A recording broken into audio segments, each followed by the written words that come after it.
o no y cuáles barbijos, estamos en comunicación con el doctor Osvaldo Teglia, profesor a cargo de enfermedades infecciosas en la Facultad de Ciencias Biomédicas de la Universidad Austral. Muy buenas tardes, Osvaldo, muchas gracias por atendernos. ¿Qué tal? Buenas tardes, Luciana. Al contrario, Osvaldo, gracias a ustedes. Osvaldo, las recomendaciones de las distintas organizaciones internacionales, como la Organización Mundial de la Salud, entre otras, indican que el uso de barbijos puede ser conveniente. ¿Cuál es el consenso médico en relación a este tema? Bueno, yo te diría que ojalá no tengamos que utilizar barbijos como lo estamos viendo en estos días en China, ¿verdad? Esos se llaman barbijos comunes o barbijos quirúrgicos, que sería el barbijo de menor capas o menos capas. Pero bueno, en una instancia, digamos, de algunos casos, como está ocurriendo en algunos países del mundo, deberíamos decir que en la Argentina, ojalá que no tengamos ningún caso, pero si llegara a ocurrir estaríamos, digamos, en sintonía con lo que puede llegar a estar pasando en el resto de los países del mundo. Son otras las medidas que se recomiendan a la población y que obviamente están antes que el barbijo. Es decir, fundamentalmente la abolición o tratar de evitar la exposición a personas enfermas, el lavado frecuente de manos, evitar tocarse los ojos, la nariz, la boca con las manos no lavadas. Sí. Y la utilización de barbijos está restringida a los ámbitos en donde atendemos a estos pacientes. Ahora, en las calles de China, las imágenes muestran a los ciudadanos comunes usando barbijos y Bueno, dado que en este pero esta es caso, una situación sí. especial en donde se están produciendo hoy el 99% de todos los casos que conocemos a nivel del mundo. Ahora, Este, doctor, tengo esta pregunta. Dado que este virus está demostrando que puede estar incubándose la enfermedad en el paciente sin que haya ningún síntoma, en el caso de que la epidemia siga un curso preocupante, ¿es una buena decisión salir con barbijo a la calle? Porque uno no sabe si efectivamente quien comparte el subte, quien comparte el colectivo del trabajo puede estar cursando la enfermedad.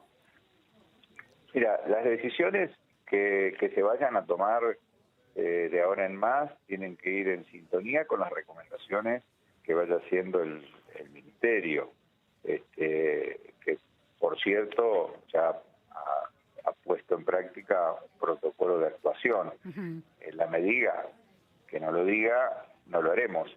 Y de hecho, que es la situación actual en donde no ha habido ningún caso reportado en la Argentina. ¿Sí? Esto que te digo de recomendaciones generales de lavado de manos, de Sí. evitar contacto con gente que tenga infecciones respiratorias, son por ejemplo medidas que ya están en curso, por ejemplo en Estados Unidos, en países de Europa que han tenido casos. Ahora, Igualmente que bueno, ciertas restricciones de viajeros hacia China, ¿no?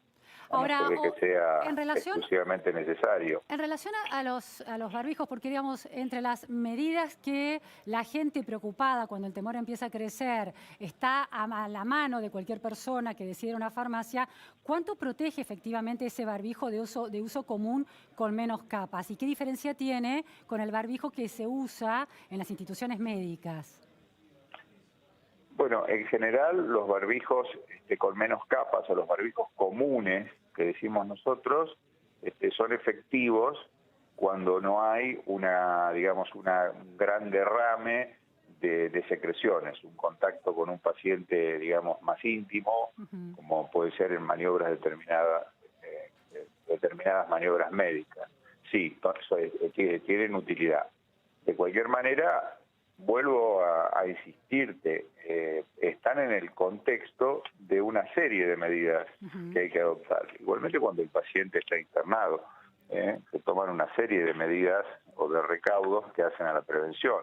Yo particularmente te diría que para la realidad actual de la Argentina o la que eventualmente nos pueda tocar, me parece que no lo veo como un tema para preocuparse, digamos.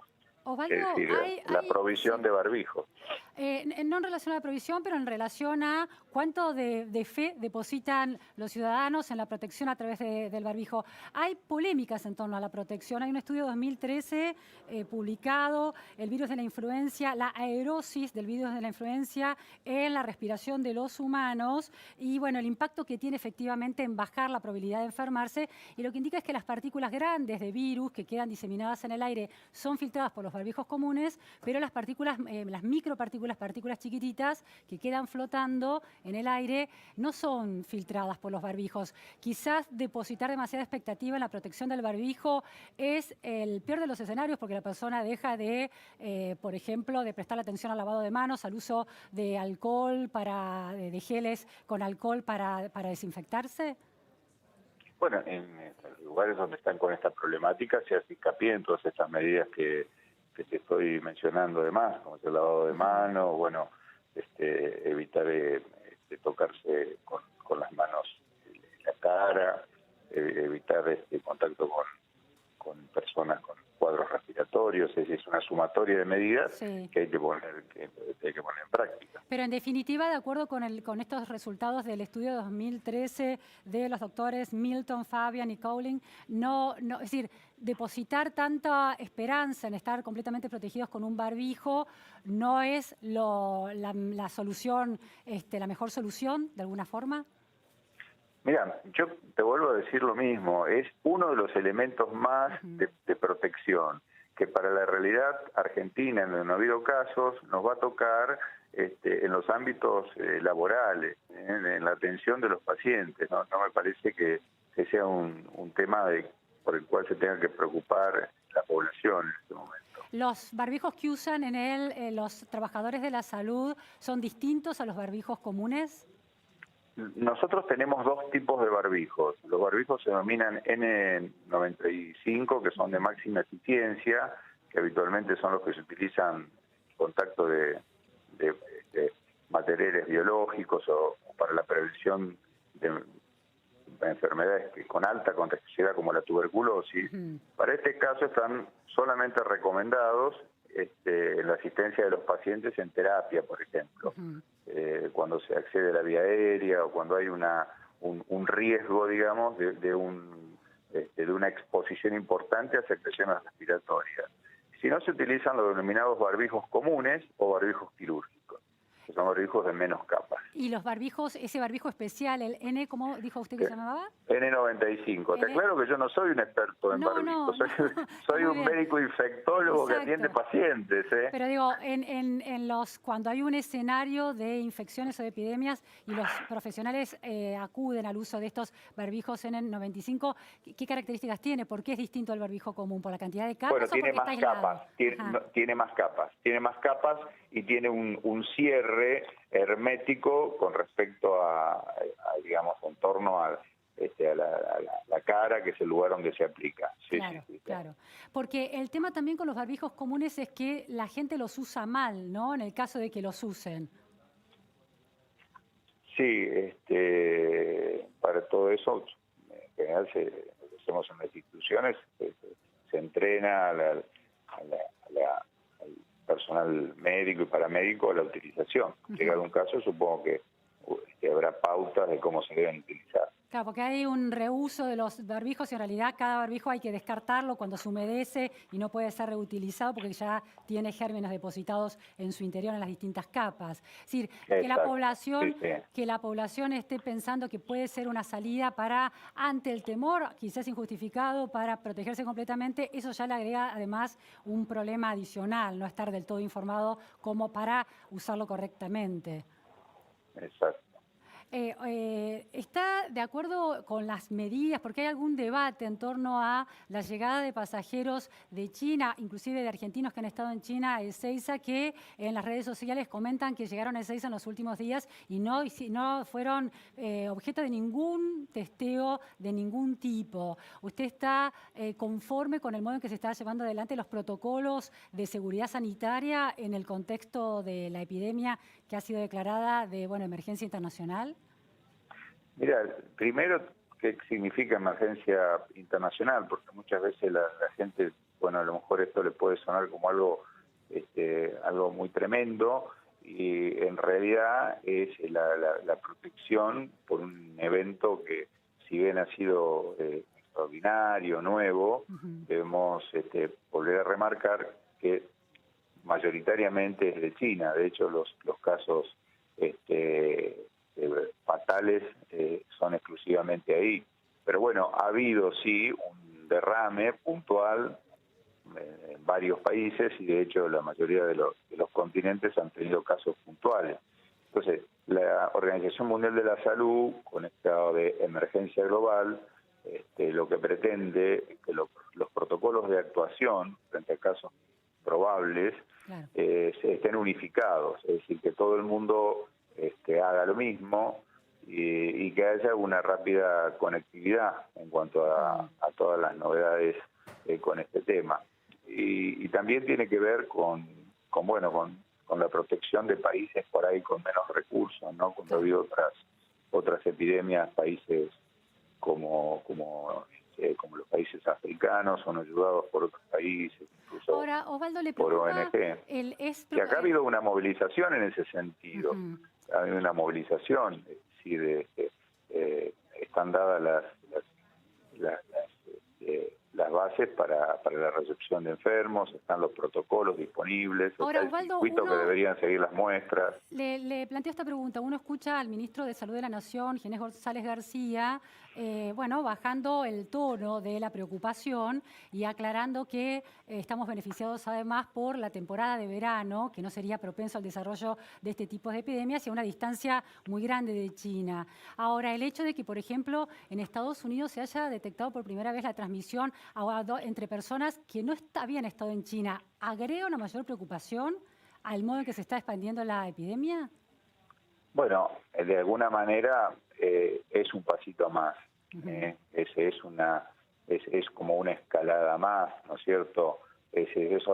La aparición, si bien son pocos, se llama la aparición de los primeros casos autóctonos, es decir, de gente que no ha salido del país, que ha habido en Estados Unidos, en Alemania, en Japón. Yo no soy quien para interpretar al ministro, pero tal vez me parece que él está cumpliendo con su función de tranquilizar a la población, de traer un poco en ese sentido de garantías a que, como que acá las cosas no van a ser importantes o no va a ocurrir nada. Lo cierto también es que la Argentina se ha preparado, como otros países del mundo, en otro sentido, como para que las cosas así ocurran. Y bueno, con lo que vos decías antes, debido a la movilización, porque la movilización de un sitio a otro es lo mejor para el virus, y es lo peor para nosotros. Todo esto, lo sabés, ha ocurrido por la gran conectividad que tiene el ser humano hoy en día a través de viajes internacionales. Ahora, Osvaldo, en relación se trabaja en otro sentido, amén de que se esté dando tranquilidad en ese aspecto, ¿no? Que no van a ocurrir casos. En relación a, el papel del Estado, del sistema sanitario argentino, del Estado, también el privado y el público, a la hora de enfrentar epidemias, hemos tratado en los últimos días con distintos especialistas, le hemos planteado este interrogante, que cuando fue la aparición de la gripe A en 2009, la Argentina tuvo casos mortales, más de 600 casos, 685, no me acuerdo exactamente, pero fueron más de 600, 15.000 contagiados, y un país como Canadá, que tuvo 3,5 millones de contagios, tuvo menos muertes, 400 y pico muertes. ¿Hubo problemas en el sistema sanitario argentino para dimensionar claramente el peso de aquella epidemia? ¿Y puede estar sucediendo lo mismo ahora? Bueno, primero, la situación al momento actual es totalmente diferente. Aquello fue una pandemia, ¿sí? Y la diferencia, es importante, porque acá nosotros tenemos una epidemia en China, ¿sí? Y casos puntuales en algunos países del resto del mundo.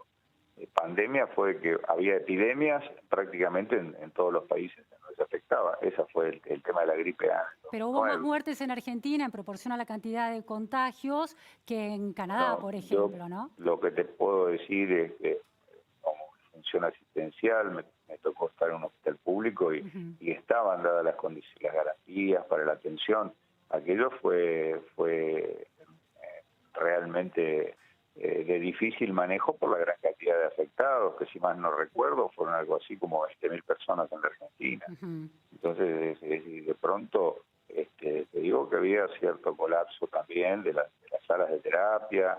Recordemos que se vieron más afectados pacientes con enfermedades crónicas, obesos, embarazadas. Tuvimos muchas embarazadas. Claro. A mí me parece que se le dio respuesta con los elementos que tenemos. Yo no si tengo este virus que viene instalándose desde diciembre del año pasado y el grado de gravedad, de acuerdo con los parámetros y los estándares de la Organización Mundial de la Salud, va increyendo. Si llegara a ser declarado pandemia, ¿la Argentina se va a ver de vuelta colapsada como se vio colapsada en la gripe A o estamos mejor preparados? Mira, yo creo que estamos hay una crisis económica, los hospitales públicos tienen los recursos, el personal ha sido entrenado a lo largo de estos años de crisis económica con toda la precisión y la dedicación que debiera ser. Mira, estamos mejor preparados desde el punto de vista de que esto ha surgido en un momento en donde científicamente existen más posibilidades. Sabes que la ciencia no es algo estanco y la Argentina no ha sido así. Y tal vez más que nunca, vos fijate en tiempo real, como se están conociendo las publicaciones, los datos, las notas en Internet. Eso, de alguna manera, llegado el caso, tiene que repercutir o debería repercutir y ayudar a que la enfermedad pueda controlarse bien y más rápido.